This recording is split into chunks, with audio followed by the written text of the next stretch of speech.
Cumprimento os irmãos com a paz do Senhor, espero que todos estejam bem.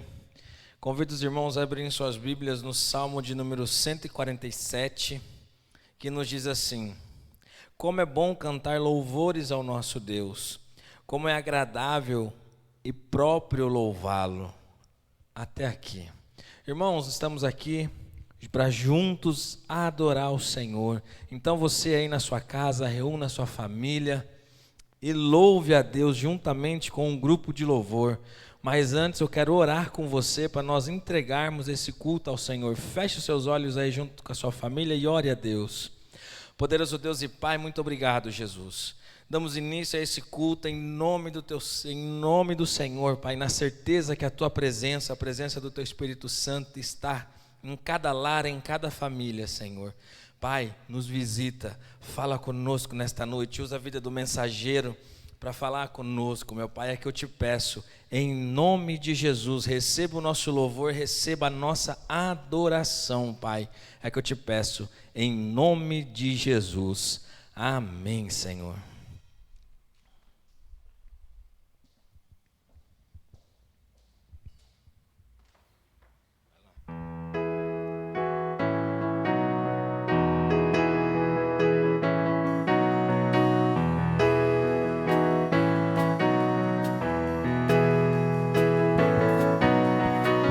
Celebrai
tua face te verei, rodeado de poder. Todo meu temor se vai com a luz do teu amor. Onde posso encontrar tua eterna paz, Senhor? Onde flui adoração e as ruas de ouro são. Levantamos nossa voz a ti, Senhor.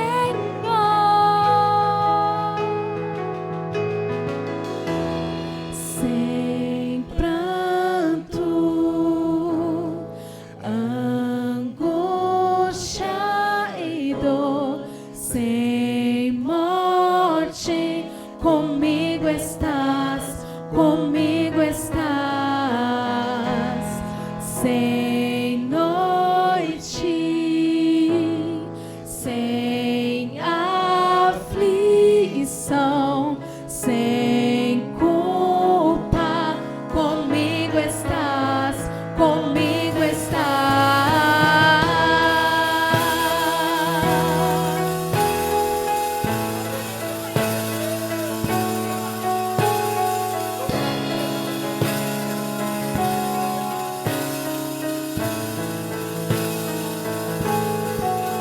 Nesta vida passarei por tristeza e dor, esperando ver chegar grande dia do Senhor, onde todos vão cantar em sublime adoração, pra teu nome exaltar.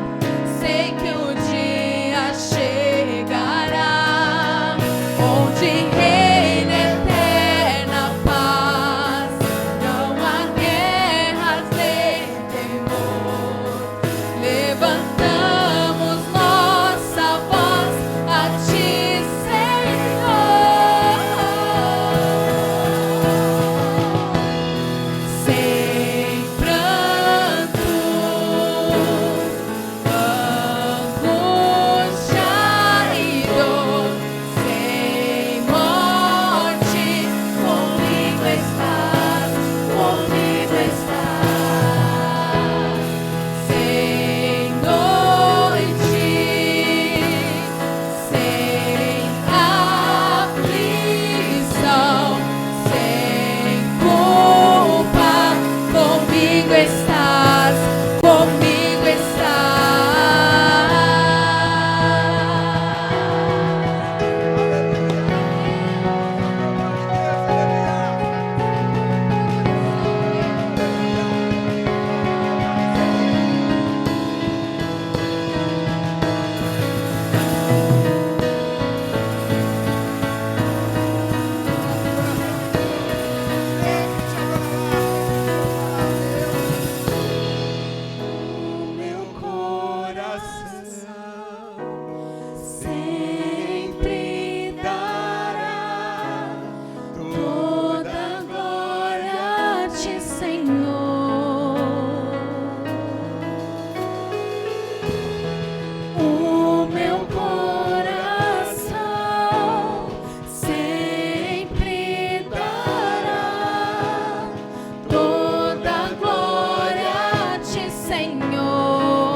Paz do Senhor a todos, que a graça do Senhor esteja sobre a tua vida, que Ele, com o seu favor, o seu amor e a sua graça, recompense cada um de igual modo. E nós vamos, em nome de Jesus, ler a palavra do Senhor em Filipenses capítulo 4 e verso 4, carta de Paulo aos Filipenses. Em nome de Jesus, você que nos assiste, que a graça do Senhor seja sobre a sua vida abundantemente. Diz-nos assim a palavra do Senhor: tenham sempre alegria, unidos com o Senhor. Repito, tenham alegria. Nós oraremos ao Senhor pedindo a misericórdia de Deus, que nesta noite você seja alcançado pela graça de Deus, que Ele tenha misericórdia de cada um dos seus filhos, recompensando com amor, com graça abundantemente. Soberano Deus, Pai bendito, eterno e maravilhoso Pai, te louvamos, te agradecemos por esta oportunidade, papai, de poder estar na tua presença mais uma vez, reunidos para o louvor da tua glória, Pai. Permita que o teu Santo Espírito alcance, Senhor, o mais profundo do nosso coração e que traga, Senhor, entendimento para cada filho teu, Senhor, que ouvirá esta palavra, Senhor. E a mim, Deus bendito, que tenho me colocado aqui, Senhor, nesta hora para transmitir o teu recado, Senhor Jesus, que possa ser usado, Deus, conforme a tua vontade, conforme o teu querer. Que o teu Espírito Santo venha, Senhor, e nos auxilie, tirando, Senhor, tudo que possivelmente seja, Senhor, da pessoa, e que morra o homem e cresça, Senhor, o teu Espírito, alcançando corações para a glória do teu santo nome. É o que pedimos, Senhor, pedindo perdão pelos nossos pecados no nome santo de Jesus. Amém. Glórias a Deus. Em Provérbios 31, a propósito, nós pensamos para esta mensagem o título de Ladrões de Alegria. Meio estranho, né? Mas existem ladrões para a alegria também. E é o que nós vamos refletir juntamente com você nesta noite. Em Provérbios 31, diz o seguinte: os filhos da mulher ditosa, da mulher virtuosa, eles se levantaram e disseram: mamãe é uma mulher ditosa, mamãe é uma mulher feliz. Os seus amigos podem dizer isso ao seu respeito, seus familiares, seus pais, as pessoas da sua escola, as pessoas da comunidade, as pessoas da tua igreja podem dizer isso a seu respeito? Nós estamos vivendo um momento atípico, o mundo nos alcançou de uma forma assustadora e não há como não fazer uma pergunta. É possível ser feliz nos dias de hoje? Com tantos absurdos acontecendo, com tantas dificuldades, com tantas injustiças nos alcançando dia a dia, será que dá para ser feliz? Quando pensamos nessa hipótese, nessa situação, nessa dificuldade, aí eu penso no texto que Paulo escreveu. E ele não escreveu esse texto num hotel 5 estrelas em Roma. Não, ele escreveu esse texto preso, debaixo da espada de Roma, com os pés algemados, no corredor da morte, pronto para morrer. E ele escreveu esse texto dizendo: alegrai-vos sempre no Senhor. Outra vez digo, alegrai-vos. E a alegria do cristão não é uma opção. Deixa eu te dizer isso. Não é uma opção você ser alegre. Dentro desse texto lido, é uma ordem. É uma ordem de Deus, é um mandamento de Deus. E ser uma pessoa triste, queridos, é você estar indo contra o mandamento de Deus, contra a ordem de Deus. Isso porque o Evangelho é a boa nova da alegria. O reino de Deus que está em nós é a alegria do Espírito. E a ordem de Deus é: alegrai-vos sempre. Você tem problema na sua casa ou é só lá em casa que a gente tem problema?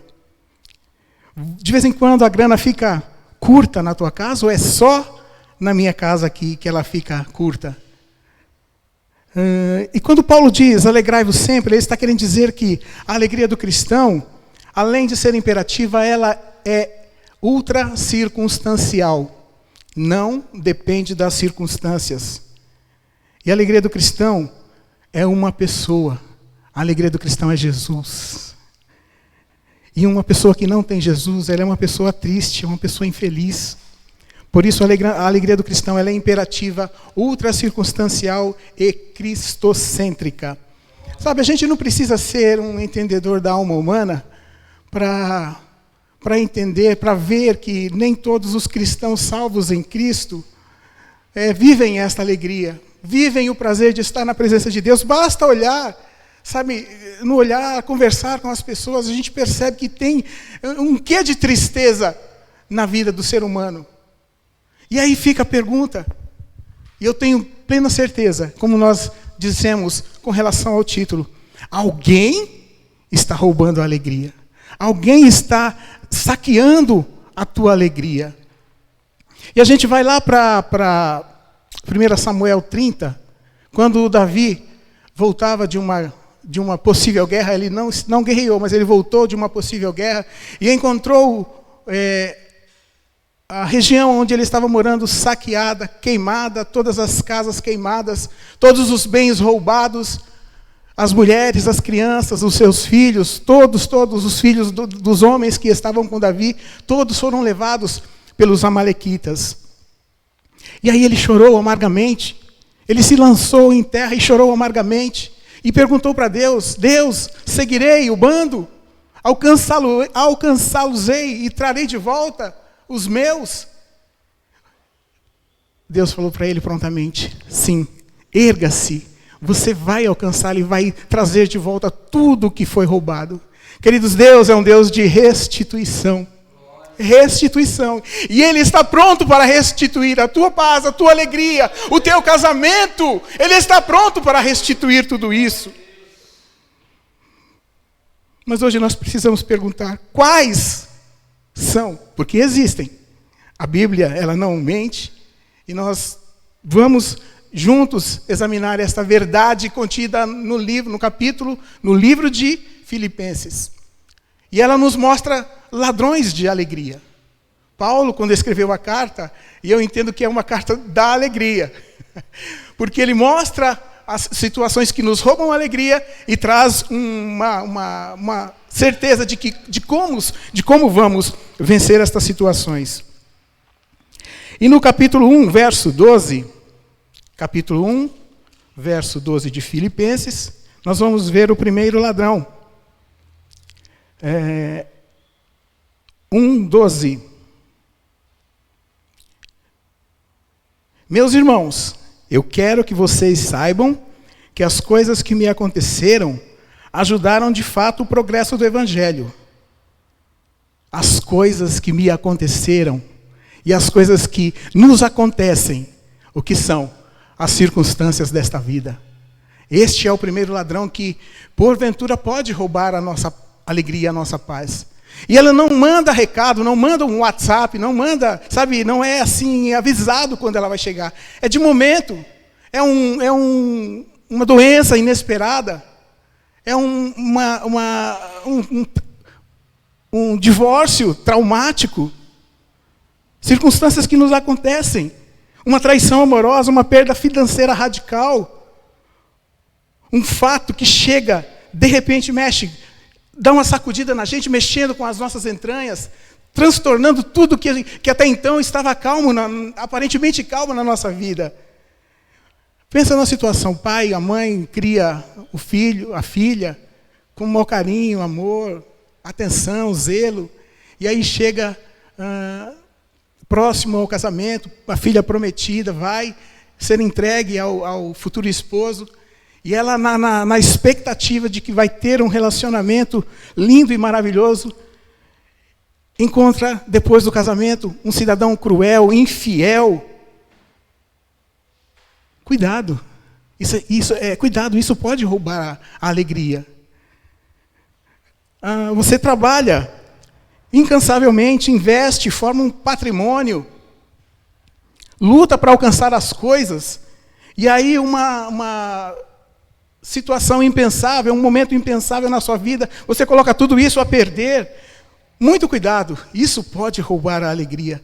5 anos, 10 anos, 20, 30 anos de vida conjugal, respeito e felicidade, de repente uma punhalada nas costas, isso pode roubar a nossa alegria. E aí, voltando para o texto, Paulo dizendo: meus irmãos, eu quero que vocês saibam que as coisas que me aconteceram ajudaram de fato para o progresso do Evangelho. Aí eu pergunto: Paulo, que coisas foram essas que te aconteceram? E aí ele dá um resumo para a gente, está aqui, ó. Eu fui perseguido em Damasco, rejeitado em Jerusalém, esquecido em Tarso, apedrejado em Listra, fui preso e açoitado em Filipos, escorraçado de Tessalônica, enxotado de Bereia, chamado de tagarela em Atenas, fui chamado de impostor em Corinto, enfrentei naufrágio para Roma, fui picado por uma cobra em Malta, cheguei em Roma preso e algemado. Mas eu quero que vocês saibam que as coisas que aconteceram, ou seja, toda essa relação que ele passa aqui, tem contribuído para o progresso do Evangelho. Então, a gente olha a situação da vida de Paulo e às vezes uma situaçãozinha de nada, um quê de nada, nos tira a paz, nos tira a alegria. E Paulo vem em nome de Jesus dizer: alegrai-vos sempre no Senhor. Outra vez digo, alegrai-vos. Esse homem, Paulo, ele não crê em olho gordo, não crê em sexta-feira 13, ele não vê determinismo, ele vê que a mão do Senhor está sobre a vida dele, cuidando do destino dele. E eu quero que você, em nome de Jesus, entenda também dessa forma. A mão do Senhor está sobre a tua vida, cuidando do teu destino, cuidando do meu destino. Amém? E quando Paulo estava preso, queridos, 3 coisas aconteceram. E é interessante que a gente vai entender que só depois que ele esteve preso que começaram a acontecer coisas que de repente não aconteceriam se ele não estivesse preso. A igreja foi encorajada a pregar. Os irmãos de Roma, quando viram que ele lá dentro da cadeia, preso, algemado, estava evangelizando mais do que eles, isso mexeu com eles. Eles se sentiram incomodados e então foram correr atrás de pregar, apregoar as boas novas, o Evangelho do Senhor Jesus Cristo. Segundo, toda a guarda pretoriana foi evangelizada. Os pretorianos eram 16 soldados de elite da guarda do governador, do rei. E, segundo o relato, sempre tinha um pretoriano algemado a Paulo. E aí o que Paulo faz? Evangelho nele, evangelho em cima dele. E aí depois de 2 anos, porque ele estava preso, toda a guarda pretoriana foi evangelizada. E também as pessoas dali do palácio. Paulo conseguiu alcançar todos eles. E terceiro, ele escreveu cartas às igrejas. Na primeira prisão, ele escreveu cartas para Efésios, Filipenses e Filemão e Colossenses. Se ele não tivesse sido preso, nós não teríamos estas joias na nossa Bíblia, estas cartas preciosas escritas, que muitas vezes trazem alento para o coração, que na maioria das vezes, com certeza, pelo Espírito Santo de Deus, traz alento, traz conforto, traz consolo, traz exortação ao nosso coração, e aí eu digo glórias a Deus, porque todas as coisas contribuem para o bem daquele que ama ao Senhor. Amém? E se nós olharmos para as circunstâncias da vida, se não olharmos para as circunstâncias da vida sob a perspectiva divina, sobre o olhar, pedir que Deus nos dê olhos espirituais para olhar estas circunstâncias, com certeza, queridos, as circunstâncias roubarão a nossa paz. Amém? E eu quero dizer que nem um fio da sua cabeça cai sem que Deus permita, sem que Deus tenha um propósito para a tua vida. Aleluia! Segundo ladrão, capítulo 2, versos 3 a 5. Capítulo 2, verso 3 a 5. Não façam nada por interesse pessoal ou por desejos tolos de receber elogios, mas sejam humildes e considerem os outros superiores a vocês mesmos. Que ninguém procure somente os seus próprios interesses, mas também os dos outros. Tenham entre vocês o mesmo modo de pensar que Cristo Jesus tinha.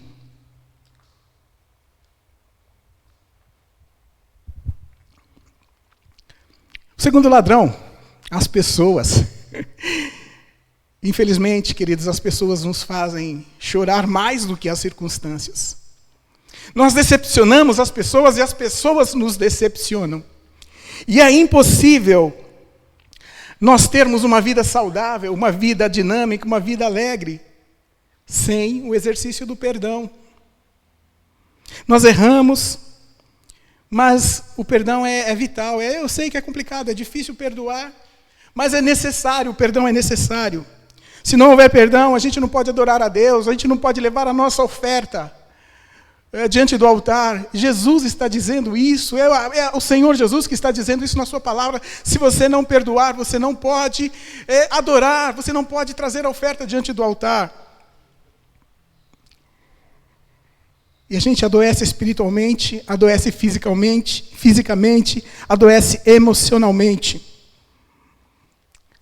E a gente só vai entender o perdão quando a gente vai para a parábola do credor incompassivo. Quando Jesus falou que um homem devia 10.000 talentos, e ele pediu perdão ao rei, dizendo que pagaria, e o rei absolveu ele daquela situação, perdoou a dívida dele. E ele, saindo dali, encontra um conservo dele que lhe devia 100 denários. E aí ele aprisiona, abraça aquele cidadão e fala: me paga, eu não tenho como te pagar. E ele imediatamente lança aquele cidadão na prisão. E aí alguém fica sabendo e conta para o rei fica sabendo daquela situação, e aí cobra dele. E ele fala: não, eu te pagarei, perdoa. Mas a gente precisa entender o seguinte: Jesus ele não contou uma parábola aqui, ele contou uma coisa exagerada, porque eu estava estudando e 10.000 talentos, um talento são 35 quilos de ouro. 10.000 talentos são 350 mil quilos de ouro. Aquele cidadão prometendo para o rei que pagaria aquela dívida, ele estava mentindo. Não tem como pagar 35 mil quilos de ouro, porque na nação de Israel, naquele tempo, o ano inteirinho era equivalente a 13 anos. Esse valor era o equivalente a 13 anos de impostos da nação. 13 anos. Então Jesus contou uma situação assim absurda. Mas por que ele contou essa situação? Por que essa conta é inimaginária? Porque ele fala trazendo o seguinte para nós: este é o preço da minha dívida, da tua dívida, da nossa dívida. E o Senhor Jesus pagou ela. Sem pensar, ele pagou a nossa dívida. E diz a palavra que o Senhor Jesus Cristo esquece. Ele perdoou e esqueceu. Mas esqueceu como? É amnésia? Não. Ele não vai jogar na nossa cara essa dívida. Estamos livres, estamos quites da dívida. Então, para a gente entender o perdão é isso, é perdoar e esquecer. Se a gente não perdoar, a gente vai cometer o erro do bom senso. Porque se você não perdoa, você vai para casa tomar o seu café, e aquela pessoa que você não perdoa, ela vai estar atrás de você lá, te aporrinhando. Você vai fazer uma viagem, e aquela pessoa que você não perdoa vai participar com você da viagem. Não fisicamente, mas aqui, você vai estar pensando naquela situação. Então o perdão é necessário o perdão. E a igreja de Filipos era uma igreja abençoada, era missionária. Ela ajudou Paulo quando ele estava em Roma. Ela ajudou Paulo quando ele estava em Corinto. Ela ajudou os pobres da Judéia. Porta para fora, era uma bênção aquela igreja.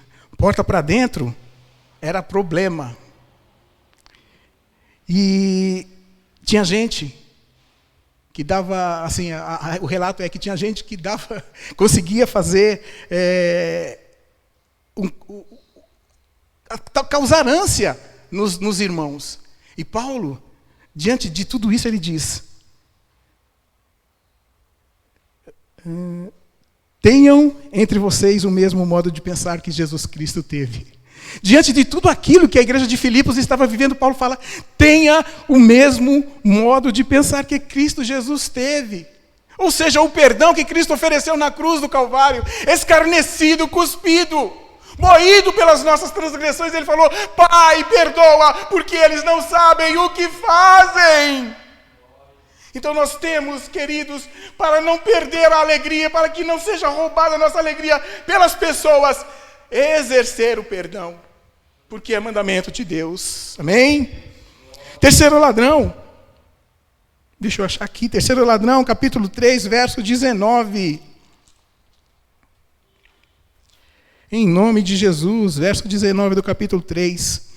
Eles vão para a destruição no inferno, porque o Deus deles são os desejos do corpo.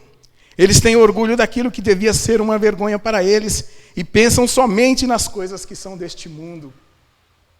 O dinheiro. E eu creio que aqui em São Bernardo não tem esse problema, né? Esse ladrão de alegria, esquece, São Bernardo não tem problema com esse ladrão, não. Aqui o dinheiro é solução. Glória a Deus. Glória a Deus. Mas assim, queridos, a gente discute quando tem pouco dinheiro, a gente discute quando tem muito dinheiro, a gente discute quando não tem dinheiro nenhum. O dinheiro é, muitas das vezes, a razão de discórdia. E o dinheiro não é só uma moeda, o dinheiro é um ídolo, o dinheiro é mamon. E no altar de mamon tem gente que vive, tem gente que morre, tem gente que casa, tem gente que separa, tem gente que mente, tem gente que corrompe e tem gente que é corrompida. Porque só se preocupa com as coisas terrenas. As pessoas não têm tempo, que eles não têm tempo para Deus, não têm tempo para os familiares, não têm tempo para as coisas que dizem respeito ao reino de Deus, só se preocupam com as coisas terrenas. E um pastor, acompanhando uma mensagem outro dia, o pastor, e coube certinho para essa situação, o pastor relatou que um amigo dele tinha 3 mulheres, mas não pensa... E ele fala assim: não pensem mal do meu amigo, porque é a mulher e as 2 filhas dele. E eles estavam próximos, eles estavam próximos de um casamento, e a esposa chegou para ele e falou: nós precisamos de sapatos novos. Eu não tenho dúvida que a mulher precisa de sapato novo, não tenho dúvida. Mas ele falou assim: antes de irmos para a loja, vamos dar uma olhadinha no armário. Ele chegou no armário e contou 151 pares de sapato. Misericórdia, 151 pares de sapato. E isso é o consumismo. E o consumismo nos alcança. E as empresas que detêm o poder, elas nos fazem, dentro desse ritmo, querer consumir. Uma criança ontem não conseguia falar, hoje já recebe um celular de presente. Consumismo. E isso tira a nossa paz, tira a nossa alegria, quando muitas das vezes você não tem condições de saciar esse ritmo frenético da vida. E por isso, eu, em nome de Jesus, digo, também pense com carinho nessa situação. Use mais o seu tempo para as coisas que dizem respeito ao reino de Deus. Quando você é convidado para estar na presença de Deus, grupo de oração, visitação, abra o seu coração, dê o máximo que você puder para as coisas que dizem respeito ao reino de Deus, para que o dinheiro que toma o teu tempo não roube a sua alegria, em nome de Jesus. Porque só Ele preenche o vazio da nossa alma. Só Jesus preenche o vazio da nossa alma. Não adianta ter riquezas. John Rockefeller, ele foi o primeiro bilionário da história. E ao morrer, no sepultamento dele, um curioso chegou para o contador e perguntou, teve o cuidado de chegar perto do contador e perguntou: e aí, camarada, o senhor Rockefeller, quanto ele deixou? Quanto foi que ele deixou? O contador olhou para ele e falou assim: meu camarada, ele não levou nada. Ele deixou tudo. A gente não vê caminhão de mudança no velório. A gente não vê isso, a gente não vê gaveta no caixão. Então tudo vai ficar aqui, tudo perece. Tudo perece. Então Jesus falou: não ajunteis tesouros aqui, onde o ladrão rouba e a traça corrói, mas ajunteis tesouros nos céus. Oh, Jesus maravilhoso, dá essa certeza, Senhor, e esta confiança em Ti, que precisamos ajuntar tesouros no céu, aonde Tu reinas eternamente, Jesus. Aleluia. Por fim, queridos, o quarto ladrão, esse daqui eu acho que vocês podem me ajudar. É uma coisa comum nos nossos dias. E quando eu estava preparando a mensagem, eu olhei para a Selma e falei assim, esta aqui é você, esta aqui é você e o Gabriel, e eu também. Todos nós crianças, são ansiosas. A ansiedade é o quarto ladrão. Capítulo 4, versos 6 e 7. Em nome de Jesus.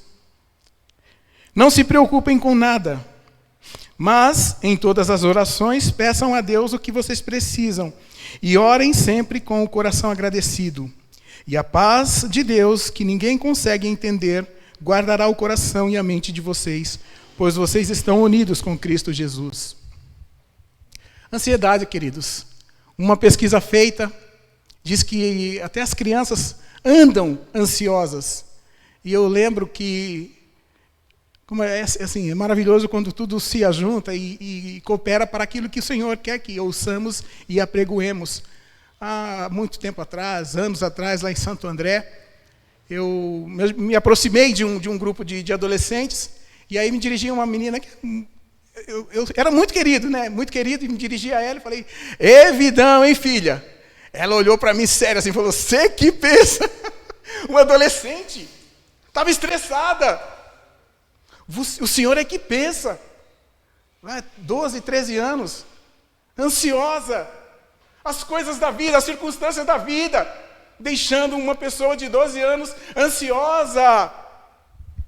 E ansiedade é sofrimento físico e psíquico, aflição, agonia, angústia, ânsia, nervosismo, estado emocional frente a um futuro incerto e perigoso, no qual o indivíduo se sente impotente e indefeso, desejo ardente ou veemente anseio, sentimento e sensação de intranquilidade, medo ou receio. É muita coisa para uma palavra, né? A tal da ansiedade. E Jesus diz, não estejais ansiosos.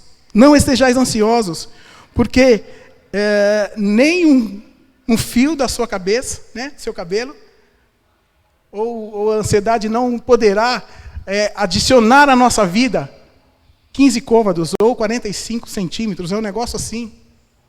Então a ansiedade, ela, além de nos levar para distante de Deus, por conta de toda essa informação que ela traz aqui, medo, estado emocional frente a um futuro incerto, e a gente às vezes fica pensando nas possibilidades que hão de acontecer, e ela não vai acontecer, porque as estatísticas dizem que 70% das vezes não acontece, então você sofre por antecipação, e se acontecer, você sofre novamente.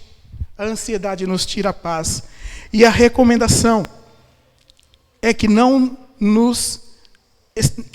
estejamos ansiosos. E a ansiedade, queridos, é como se fôssemos crucificados entre dois ladrões. O remorso em relação ao passado e a preocupação em relação ao futuro. E se eu e você não tomarmos cuidados necessários e não nos preocuparmos em não estar ansiosos e buscar a presença de Deus e viver mais de Deus e receber a orientação do Espírito Santo para transpor isto, com certeza, a ansiedade vai nos roubar a paz. Mas Paulo, ele dá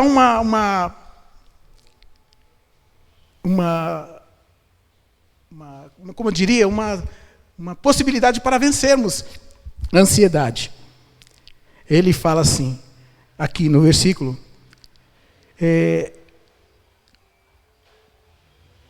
sejam amáveis, e a paz, sejam amáveis com todos, o Senhor virá logo. Não se preocupem com nada, mas em todas as orações, peçam a Deus o que vocês precisam, e orem sempre com o coração agradecido. Ou seja, sempre na presença de Deus, sempre na direção de Deus, dando graças e pedindo ao Senhor a direção em tudo. E a paz de Deus, que excede todo o entendimento, vai guardar você. Ou seja, você está guardado. Quando vier a ansiedade, quando vier as pessoas dizendo coisas contrárias a você, o Senhor estará te guardando em todo o tempo. Amém? Que o Senhor Jesus Cristo, meu querido, e se você for numa praia e pegar um punhado de areia e chegar na sua casa e contar os grãos de areia, impossível, você não vai conseguir. Mas dizem estudiosos que as estrelas dos céus são mais do que toda a areia da praia do mar, do deserto. E o Senhor Jesus Cristo diz em Isaías que assim: o meu Deus é aquele que mede as águas na concha das mãos. O meu Deus é aquele que pesa o pó da terra em balança de precisão. O meu Deus é aquele que mede os céus a palmos. O meu Deus é aquele que espalha as estrelas no firmamento. E por ser forte em força e poder, quando as chama, nenhuma delas vem a faltar. Esse é o Deus que diz para você: não esteja ansioso. E Paulo, preso diante de tudo isso, diz, com essa certeza, ele diz: alegrai-vos sempre no Senhor. Outra vez vos digo, alegrai-vos. Amém? Em nome de Jesus, a nossa oração é que deixar uma pergunta para você. Você é uma pessoa alegre? Você é uma pessoa feliz? Que o Senhor Jesus Cristo, através do Espírito Santo, nos faça entender a felicidade vinda dos altos céus, a paz que vem de Deus. Amém? Nós vamos orar, queridos, agradecidos a Deus pela oportunidade, pelo privilégio de ter podido estar aqui nesta noite, juntamente com você, adorando a Deus. E vamos orar, agradecidos a Deus por este momento. Amém? Soberano Deus, Pai de amor, nós te louvamos, Pai querido, e é humildemente prostrados que pedimos, Senhor, a tua direção para toda, Senhor, a nossa jornada, Senhor. Tudo aquilo que propusermos fazer, Senhor, seja para a glória do teu santo nome, Jesus. Que não haja, Senhor, vanglória, que não haja partidarismos, Deus, mas que existam, Senhor, corações dispostos a fazer a tua vontade em todo o tempo. Pai de amor, dá a alegria do teu Espírito Santo para cada um dos teus filhos, Senhor. Que nada venha roubar a paz, que nada venha roubar a alegria, Senhor. Mas em vindo, Senhor, qualquer circunstância adversa, Senhor, eles estejam guardados e amparados pela tua mão de poder. Deus, Deus bendito, Deus eterno, te louvamos, Senhor, porque és um Deus misericordioso, és um Deus justo, compassivo e um Deus bom que nos ajuda em todo o tempo. Fica conosco, Senhor, abençoa cada um dos teus filhos que nos assistem, que eles sejam alcançados, ministrados. Senhor, entra com providência, Senhor, trazendo cura, trazendo, Senhor, provisão, Senhor, sobre a vida, sobre o lar de cada um dos teus filhos. Nós te pedimos estas bênçãos em o nome de Jesus, que vive e reina para sempre. Amém, Jesus, amém. Nós vamos orar também, queridos, em favor da oferta que será entregue, né? Entregue na salva. Você que nos assiste, entra em contato com o tesoureiro, o seu dízimo seja transferido, né? Que Deus abençoe cada dia a sua vida, que Ele possa abastecer o seu celeiro de bênçãos infindas. E você louve, louve, louve sempre a Deus, porque Ele tem fechado a boca do devorador. E você pode trazer com alegria na casa do Senhor Deus a sua oferta. Amém? Soberano Deus, nós te louvamos, Pai, agradecidos em todo o tempo. Permita, Jesus, que nenhum embaraço, nenhuma circunstância contrária à tua vontade, Senhor, prevaleça na vida do teu filho, Pai. Se ele, Deus, tem ardente no seu coração desejo, Senhor, de te louvar financeiramente, Deus, abençoa ele, Senhor. Dá alegria, Senhor, a este coração, para que ele, Senhor, não se prenda a valores, mas abra o seu coração, Senhor, trazendo com alegria, com regozijo, Deus bendito, aquilo, Deus, aquela parte monetária que tens abençoado a vida dele, e ele, Senhor, generosamente tem contribuído para o teu reino, Jesus. Nós te pedimos, Senhor, humildemente, prostrados e agradecidos, no nome de Jesus, que vive e reina para sempre. Amém, amém, Jesus. Glórias a Deus.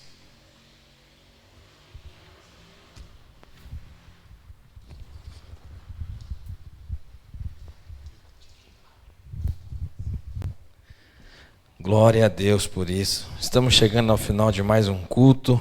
Que a sua semana seja uma semana abençoada em nome de Jesus. Vou orar e encerrar com a bênção apostólica, abençoando a sua semana.